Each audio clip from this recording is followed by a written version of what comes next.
Oke, halo, assalamualaikum warahmatullahi wabarakatuh. Ketemu lagi nih sama Meong di AM Station. Yo, ya. Oke, bro, ini ada kabar tentang Pyo Seungju, guys.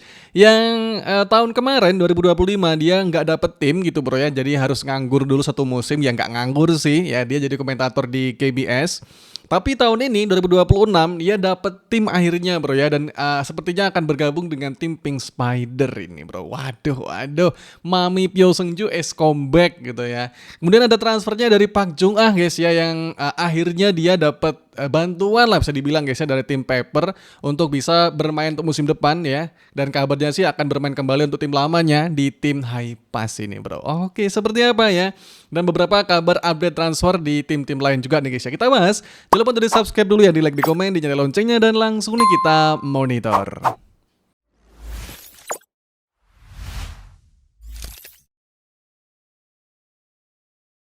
Oke, yang pertama guys, kita bahas dulu di transfernya Pyo Seungju nih, bro ya. Jadi buat yang mungkin lupa ya, jadi kita review sebentar tentang situasinya dari Pyo Seungju tahun kemarin gitu ya.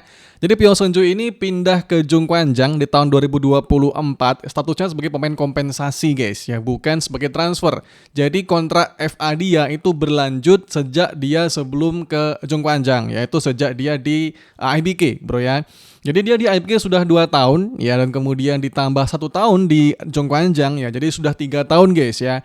Nah, di tahun 2025, Pyo Seungju ini dapat statusnya sebagai pemain FA atau free agent gitu, bro ya. Jadi kalau misalnya pemain kompensasi, FA-nya itu masih ngikut di kontrak tim sebelumnya gitu, bro ya. Oke, Pyo Seungju kemarin udah dapat FA tahun 2025 ya, tapi selama masa negosiasi itu dia tidak menemukan tim gitu, bro ya. Karena di sini requestnya dari Pyo Seungju ya, dia pengen untuk bermain untuk tim-tim di kota besar ya, yaitu dari 4 tim gitu, bro ya. Seperti dari GS Caltech ya, yang home base-nya di Seoul ya, atau di Pink Spider yang home base-nya di Incheon ya, kemudian Hyundai yang home base-nya di Suwon, atau IBK yang home base-nya di Hwasong gitu, bro ya. Dan selain itu sih sudah agak jauh-jauh gitu, guys ya. Daejeon atau home base-nya dari Jongkwanjang itu lebih ke bawah lagi ya.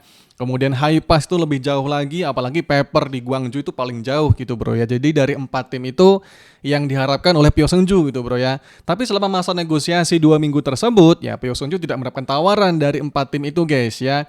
Nah, sementara dia tidak pengen berpanjang di Jungkwanjang ya, atau di kota Daejeon yang jauh nih dari kota-kota besar ya. Itu sih alasannya dia, guys ya, untuk bisa lebih dekat dengan suaminya. Katanya sih seperti itu gitu, bro ya. Nah, karena selama masa negosiasi FA dia tidak dapat tim ya, dan dia tidak memperpanjang kontrak di Jongkwanjang ya, maka Pyo Seungju tahun kemarin nggak dapet tim, guys ya, harusnya istirahat dulu 1 musim gitu, bro ya. Nah, selama dia nganggur ya, Pyo Seungju ini menjadi komentator nih di KBS Sport gitu, bro ya. Kemarin nih jadi komentator gitu, guys ya. Nah, baru guys tahun ini ya 2026 Pyo Seungju ingin bermain kembali gitu, bro ya, tapi dia masih belum dapat tim ya. Jadi statusnya masih sebagai pemain FA atau free agent ya. Nah, hari ini muncul artikel ya, ini Mio ambil dari The Jongang ya, dengan headline-nya eksklusif ya, Pyo Seungju kembali ke pengadilan setelah 1 tahun ya menuju Hankook dalam kesepakatan jual beli. Oke, di sini yang baca-baca, bro. Jadi kesepakatannya antara Jongkwanjang dan Pink Spider itu bukan pemain kompensasi ya, melainkan hak drafting rookie, guys ya. Oke, di sini Pyo Seungju itu ditransfer kepada Pink Spider itu dengan nilai kontrak sebesar 200 juta won ya.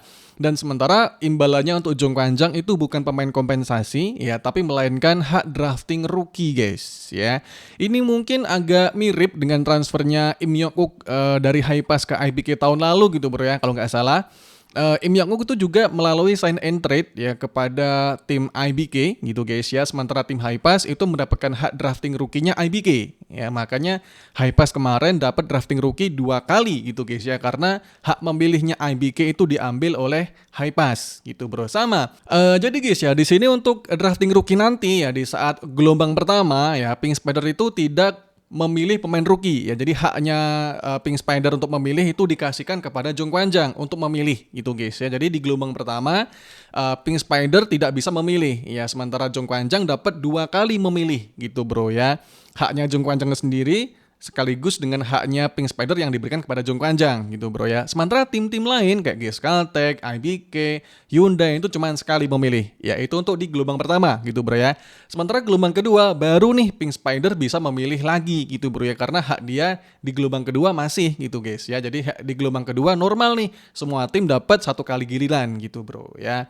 Oke, jadi ini menarik bro ya. Yang penasaran sih dengan Pyo Seung-ju ya, apakah dia masih bisa bermain optimal seperti waktu di Jong Kwanjang kemarin gitu ya. Karena kan ini udah istirahat 1 tahun gitu bro ya.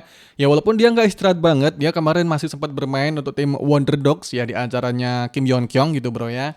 Tapi ya di sini dia ke Pink Spider dilatih dengan Yoshihara ya, setim juga dengan Jong Huyong gitu bro ya. Sementara dari Jong Kwanjang jangan khawatir guys ya, kita kemungkinan juga akan memiliki trio MVP baru bro ya, tapi berbeda P-nya gitu bro ya. M-nya masih mungkin akan Megawati, akan kembali lagi ke Jong Kwanjang. V-nya itu mungkin juga akan diisi oleh Vanja Bukilik lagi ya, kalau misalnya kepilih oleh Jong Kwanjang. Dan P-nya itu bukan Pyo Seung-ju guys, melainkan The New Park Hae-min. Itu kemungkinan sih ya. Jadi trio MVP yang super baru nih untuk Jong Kwanjang gitu bro ya.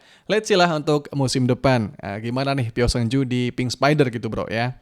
Oke, kemudian yang kedua guys, dari situasinya Park Jung-ah ini bro ya. Oke, di sini memang ada kabar kemarin kalau Park Jung-ah sepertinya akan kembali ke tim Hypas ini bro ya. Tim lamanya sebelum pindah ke Pepper bro ya. Oke, di sini memang ambil artikelnya dari CG Ilbo ya dengan headline-nya eksklusif.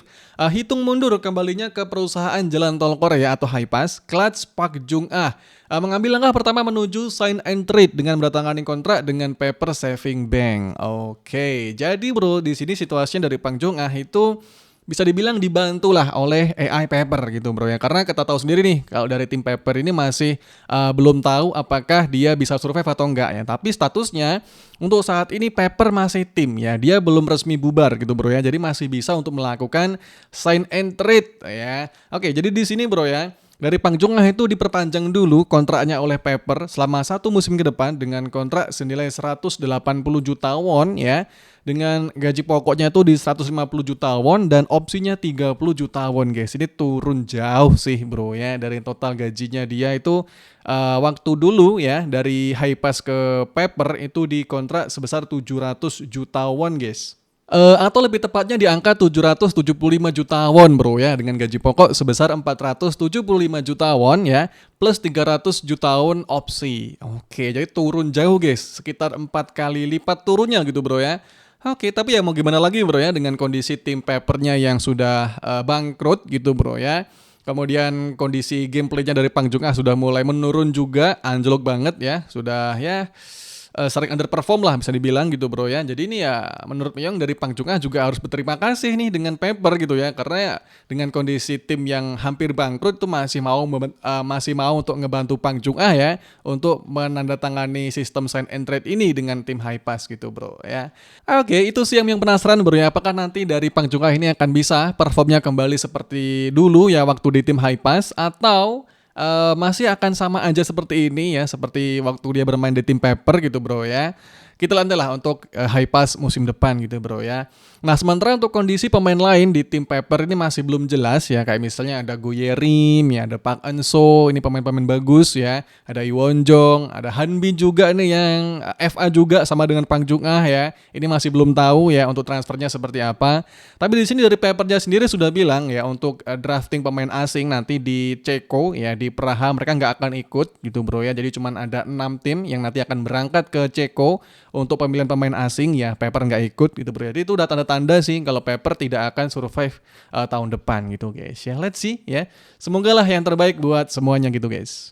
Oke, kemudian yang ketiga nih bro ya, dari kabar update transfer nih ya. Yang pertama ya, akhirnya IBK meresmikan pelatih baru mereka, Masayoshi Manabe bro ya, yang Myong udah bahas kemarin. Ini pelatih bagus ya, pelatih legend. Myong nggak bilang ini pelatih jelek, tapi Myong agak kurang suka aja sih waktu dia melatih di pertandingan gitu bro ya. Tapi ini pelatih bagus ya. Dengan rekor-rekornya dia mengantarkan perunggu di Olimpiade London ya bersama dengan timnas Jepang, kemudian silver medal di tahun 2024 di ajang VNL gitu bro ya. Jadi ini memang pelatih bagus ya.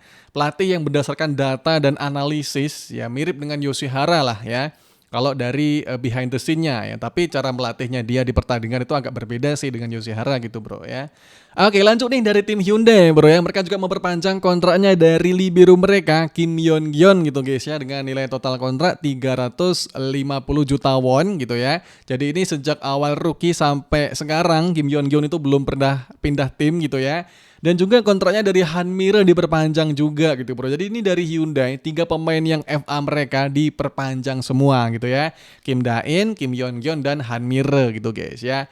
Nah sementara dari tim GS Caltech ya, di sini juga sukses memperpanjang kontraknya dari Han Soo-jin bro ya, dengan nilai total kontrak di 250 juta won gitu guys ya. Sementara untuk pemain-pemain lain belum ada kabar nyusul guys ya, karena hari ini tuh deadline terakhir untuk negosiasi pemain yang FA ya, atau yang free agent gitu ya. Deadline itu sampai nanti jam 22 WIB atau jam 00 waktu Korea gitu guys ya. Yang kemungkinan sih bakal direkap, pengumumannya bakal keluar semua itu besok harinya guys, tanggal 22 gitu guys ya. Kita tunggulah untuk kabar updatean pemain-pemain FA gitu ya. See you on the next video. Bye bye.